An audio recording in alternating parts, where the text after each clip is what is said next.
میزان میں بھاری کلمات 3 مرتبہ پڑھیں۔ سبحان اللہ و بحمدہ عدد خلقہ و رضا نفسہ و زینت عرشہ و مداد کلماتہ۔ ترجمہ: پاک ہے اللہ کی ذات اور اسی کے لیے ساری تعریف ہے، اس کی مخلوق کے تعداد کے برابر، اس کی ذات کے خوشنودی کے برابر، اس کے عرش کے وزن کے برابر اور اس کے کلمات صفات کی سعی کے برابر۔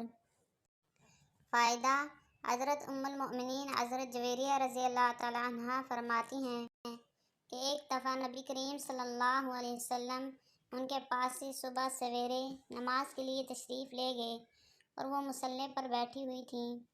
پھر سورج کے نکلنے اور روشن ہو جانے کے بعد تشریف لائے تو دیکھا کہ میں ابھی تک مصلی پر بیٹھی ہوئی ہوں۔ آپ صلی اللہ علیہ وسلم نے فرمایا، تم ابھی تک اسی طرح بیٹھی ہوئی ہو؟ میں نے کہا، جی ہاں۔ آپ صلی اللہ علیہ وسلم نے ارشاد فرمایا، میں نے تمہارے پاس سے جانے کے بعد مذکورہ بالا یعنی 4 کلمات 3 مرتبہ کہے ہیں، اگر ان کو تمہارے آج کے تمام اذکار کے مقابلے میں وزن کیا جائے تو وہ کلمات بھاری ہو جائیں گے۔